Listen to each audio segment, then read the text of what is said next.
এই যে ঘুরছে, এই লাটিম খেলে নিয়ে খুব কম মানুষ আছে। এই ধরনের জিনিসগুলো যেগুলো বাংলার গ্রাম, বাংলার ঐতিহ্যবাহী, এই যে ঘোড়ার গাড়ি, 2 চাকার ঘোড়ার গাড়ি দেখেন আপনারা, 2 চাকার ঘোড়ার গাড়ি যেটি বিক্রি হচ্ছে 12 ইউরোতে। এই যে ঘোড়ার গাড়ি, এই যে লাঠিম, এই যে ঝুনঝুনি, এই যে লাঠিম এবং কাঠের তৈরি আরও নানা সরঞ্জাম। সুপ্রিয় দর্শক, আমরা আছি এখন ডাবলিনের স্মিথফিল্ড এলাকায়। এখানে আপনারা দেখতে পাচ্ছেন অনেকগুলো দোকান বসেছে। এটি একটি মেলা। ক্রিসমাস উপলক্ষে এই মেলাটি শুরু হয়েছে নভেম্বরের 16 তারিখ এবং চলবে ক্রিসমাস পর্যন্ত।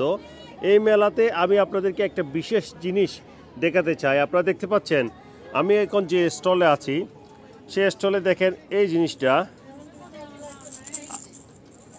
আওয়াজ হচ্ছে। এটি বাংলাদেশে গ্রাম অঞ্চলে পাওয়া যায়। অনেকে ঝুনঝুনি বলে, অনেকে অনেক ধরনের কিছু বলে, বাজনা, এবং এগুলো বিভিন্ন সাইজের আছে আপনারা দেখতে পাচ্ছেন।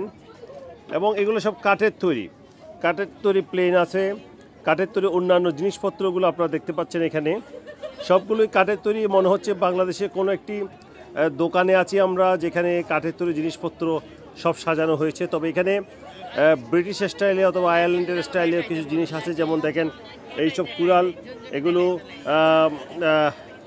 ওয়েস্টার্ন কান্ট্রিতে ব্যবহৃত হয়। আবার পাশাপাশি দেখেন ঠিক বাংলাদেশের স্টাইলে আপনারা যারা রান্না করেন তারা চিনবেন, মা বোনেরা গ্রাম অঞ্চলে এইসব জিনিস দিয়ে রান্না করতো, এগুলো এখানে পাওয়া যাচ্ছে। আরেকটা জিনিস যেটা হচ্ছে লাঠিম বলা হয়, এই যে আমি আপনাদেরকে দেখাচ্ছি লাঠিম, এটি এখন ঘুরবে।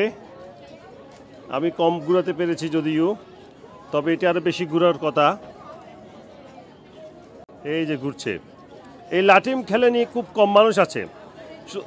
এই ধরনের জিনিসগুলো যেগুলো বাংলার গ্রাম, বাংলার ঐতিহ্যবাহী, এই যে ঘোড়ার গাড়ি, 2 চাকার ঘোড়ার গাড়ি দেখেন আপনারা, 2 চাকার ঘোড়ার গাড়ি যেটি বিক্রি হচ্ছে 12 ইউরোতে। এই যে ঘোড়ার গাড়ি, এই যে লাঠিম, এই যে ঝুনঝুনি, এই যে লাঠিম এবং কাঠের তৈরি আরও নানা সরঞ্জাম। যেটি বলছিলাম সুপ্রিয় দর্শক, এইসব বাংলাদেশি স্টাইলের জিনিসপত্র এই ইউরোপে মার্কেটে বিক্রি হচ্ছে। এটি সত্যি একটি গর্বের বিষয়। এবং ডাবলিনে যেসব বাঙালি আছেন তারা এই মেলাতে অনেকে এসেছেন এবং তারাও কিন্তু এইসব সরঞ্জাম কিনছেন। এবং এর মাধ্যমে কিন্তু বাংলাদেশি যারা উদ্যোক্তা আছেন বিভিন্ন ধরনের, তারা কিন্তু এই ধরনের জিনিসপত্রগুলো এই ইউরোপের মার্কেটে কীভাবে বাজারজাত করা যায় সে বিষয়ে চিন্তাভাবনা করতে পারেন। কারণ এইগুলো একটি বিরাট মার্কেট রয়েছে ইউরোপের বাজারে, এবং আপনারা দেখতে পাচ্ছেন সেখানে লোকজনও ভিড় করছে এবং জিনিসপত্রগুলো দেখছে।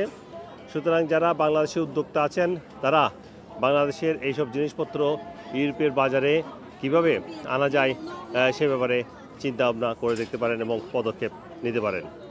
ডাবলিনের স্মিথফিল্ড মেলা থেকে সরওয়ার হোসেন, টপ নিউজ।